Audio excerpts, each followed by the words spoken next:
My life changed over dinner. I sat at my parents' oversized dining table, absently pushing food around my plate while my sister-in-law Amanda prattled on about her latest charity work. Then, with a smirk and a too-sweet voice, she dropped the bomb. "Oh, by the way," she said, eyes glinting with satisfaction, "your precious Max is making another family very happy now." She paused, savoring the moment. "I took him to a shelter 2 weeks ago and brought you a replacement. Bet you didn't even notice." The fork slipped from my fingers, clattering against my plate. Max, my champion golden retriever. The dog I'd raised from a puppy who had won 3 national competitions. Replaced? My gaze dropped to the dog lying beneath the table at my feet. He looked remarkably like Max, but now that I thought about it, his behavior had been off. "You did what?" My voice was calm, too calm, but my hands had begun to shake. Amanda waved a dismissive hand. "It's for the best. You were obsessed with those ridiculous dog shows. Now, a deserving family has a beautiful purebred, and you have a rescue who needs love." I helped everyone. I glanced around the table. My brother Tom stared at his plate. My parents shifted uncomfortably but said nothing. Their silence was nothing new.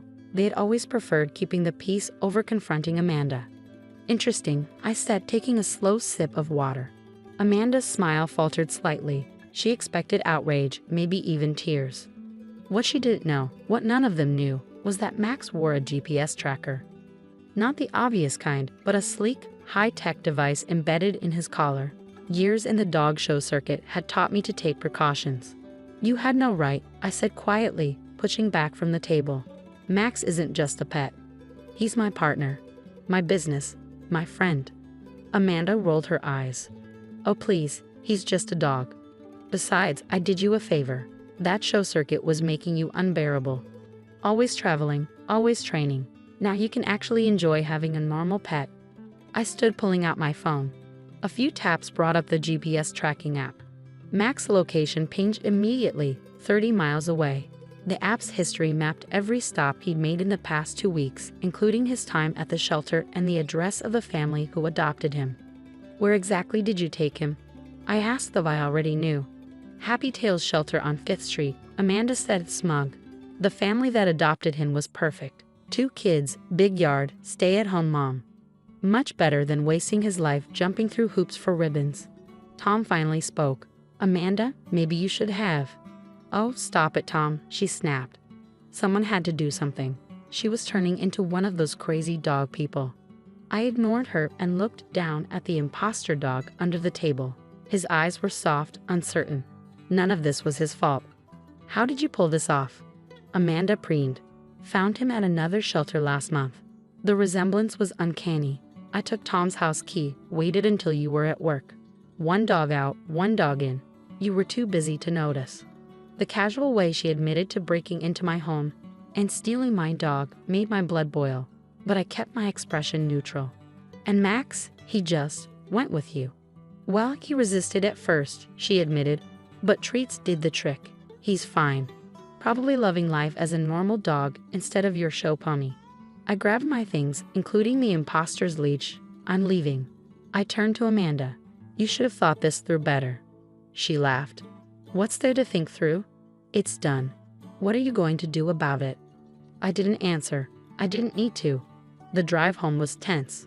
The replacement dog, Charlie, I decided, sat quietly in the backseat.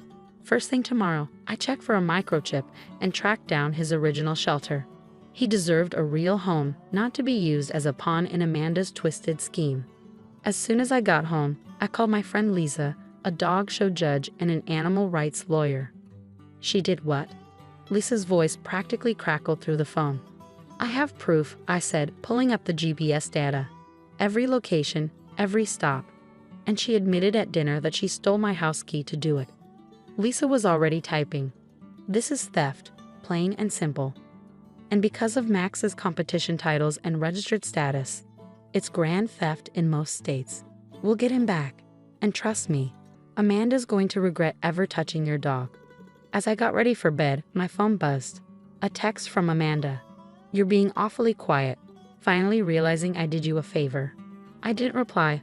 Let her think she'd won. Tomorrow would be full of surprises. Charlie whined softly from Max's bed. I patted the spot beside me, and he hesitated before jumping up, curling against my side. "Don't worry, boy," I murmured, scratching behind his ears. "We're going to fix this, for both you and Max." The next morning started with a barrage of phone calls. Lisa had already contacted Happy Tails Shelter and was orchestrating our next moves. "The shelter is horrified," she told me. "Amanda claimed she was your authorized representative, saying you were too distraught after a family death to handle Max's surrender. She even forged your signature." I clenched my jaw, refreshing the GPS tracker. Max was still at the same address in Oakwood. "Do we need the police?" "Already handled. I filed reports for theft and fraud. Given Max's value as a show dog and breeding stud, they're taking it seriously. Officers will meet us at the house." While waiting for Lisa, I decided to check into Charlie's past. His worn tag led me to Riverside Animal Shelter. One phone call confirmed my worst suspicions. "Yes, we remember him," the shelter manager said. "A woman named Amanda Wilson adopted him 3 weeks ago. She specifically requested a golden retriever with show-quality markings. Is something wrong?" Everything I said, explaining the situation. The manager was furious. "That's a violation of our adoption contract. We'll need him returned unless you'd like to adopt him properly." I glanced at Charlie, who watched me with quiet trust. "Let me get my own dog back first. Then we'll talk." Lisa arrived with Kevin, a canine trainer who had worked with Max at shows. "Figured we might need backup," she said. The drive to Oakwood was tense. A police cruiser was already waiting when we pulled up to a well-kept suburban home. Toys were scattered across the lawn. This wasn't a villain's lair. The family inside had no idea their new pet was stolen. As we approached the front door, Max's familiar bark rang out from the backyard. My heart clenched. A woman answered, her expression shifting from polite curiosity to concern as she took in our group. The officers explained the situation. Her face drained of color. "Oh my God," she whispered. "We had no idea. The shelter told us his owner couldn't care for him anymore." She turned to me, eyes brimming with guilt. "You must be devastated. He's such a wonderful dog." I swallowed hard. "I understand you didn't know, but Max is my dog. He's been with me since he was a puppy. He's not just a pet, he's my partner." Tears welled in her eyes. "My kids love him. Please, can I send them to school before we do this? I don't want them to see." "Of course," I said. Minutes later, she led us to the backyard. Max was playing with a rope toy carefree. Then he saw me. He froze. A split second later, he launched himself at me with a joyful bark. I dropped to my knees as he collided with me, tail wagging furiously. "Hey, buddy," I murmured, burying my face in his fur. "I found you." The woman wiped her eyes. "The way he reacted to you. I feel so stupid for not questioning it." Lisa stepped in. "You're not at fault. Amanda's paperwork was forged. If you'd like, we can help you find another dog, legally this time." While officers documented everything, I checked Max over. He was healthy but had lost some muscle tone. 2 weeks without training had softened him. "I'm pressing charges," I told Lisa. "Oh, Amanda's in deep trouble," she assured me. "Theft, fraud, forgery, and shelter violations. Plus, I've already informed the AKK. She won't be setting foot in a dog show again." The drive home was quiet, charged with emotion. Max rested his head on my shoulder, while Charlie watched from his spot beside Lisa. They seemed to recognize each other, but remained calm. My phone buzzed nonstop. Amanda had figured out her plan had unraveled. I finally answered. "How dare you involve the police?" she shrieked. "I was helping you. That dog was wasted on your stupid shows." "You stole my dog, Amanda," I said evenly. "You forged my name. You broke the law. What did you think would happen? It was just a dog." "Tom agrees with me. You're being ridiculous." "Funny," I said, because Tom already called to apologize. He even offered to cover my legal fees. Silence, then a sharp intake of breath. "He what?" "You're facing criminal charges. Maybe you should call a lawyer instead of screaming at me." I hung up as we pulled into my driveway. Max bounded out of the car, running to his favorite spot in the yard. Charlie hesitated, watching him. Lisa nudged me. "What about Charlie?" I looked at the gentle dog who had been caught in Amanda's scheme. "First, I'll make sure he's taken care of.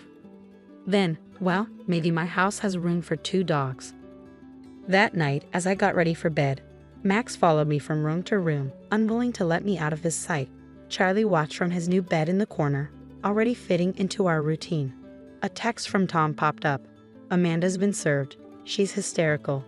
I had no idea she'd do this. "I'm so sorry." I didn't reply. Tomorrow would bring more legal matters. But tonight, I had my dog back. Max jumped onto my bed, curling beside me. I scratched behind his ears, his favorite spot. "No one's ever taking you away again, buddy," I whispered. "I promise." The legal fallout from Amanda's actions was swift and unforgiving. 3 months after recovering Max, I sat in the courthouse watching my sister-in-law face the consequences of her choices. Lisa stood confidently before the judge. "Your Honor, this wasn't just a lapse in judgment. Ms. Wilson deliberately orchestrated the theft of a registered show dog, falsified legal documents, and violated multiple shelter agreements." Amanda sat stiffly beside her lawyer, the arrogance she once carried replaced by restless fidgeting. She had tried to frame it as a simple family dispute, but the evidence was undeniable.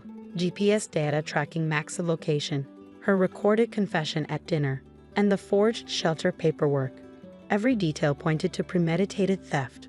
The judge's gaze sharpened as he flipped through the documents.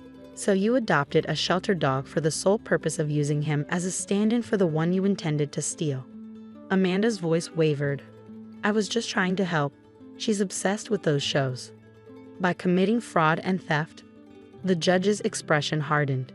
"Your actions display a troubling disregard for both the law and the well-being of these animals."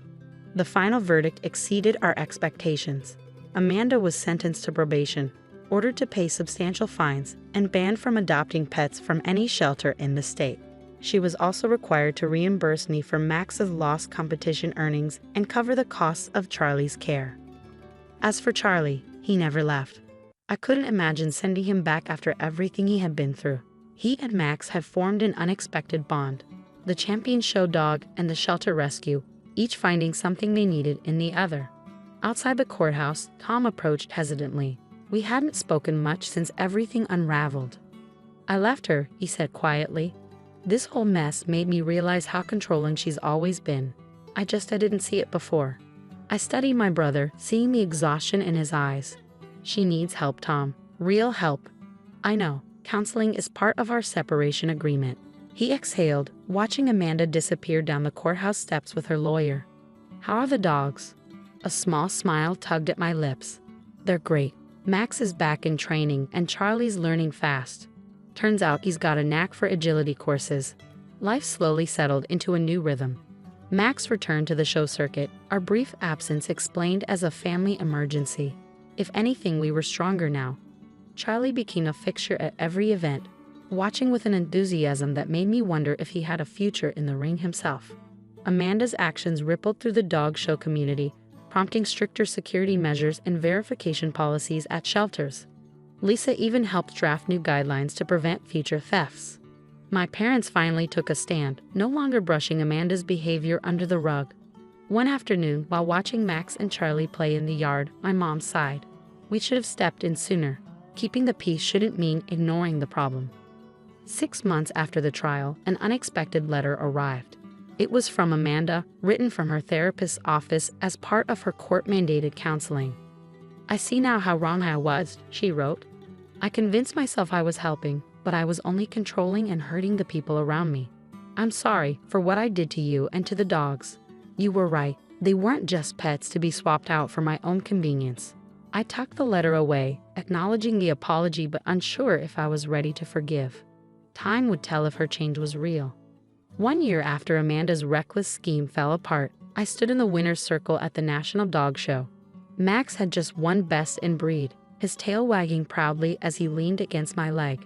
In the audience, my family watched, Mom, Dad, and Tom, all cheering. From the sidelines, Charlie let out an excited bark, his golden coat gleaming under the lights. He might not have been born for the competition world, but somehow he'd found his place in it. As I knelt beside Max, running my fingers through his fur, I smiled. Family wasn't always about blood. Sometimes the best families were the ones we built ourselves, 4 paws at a time.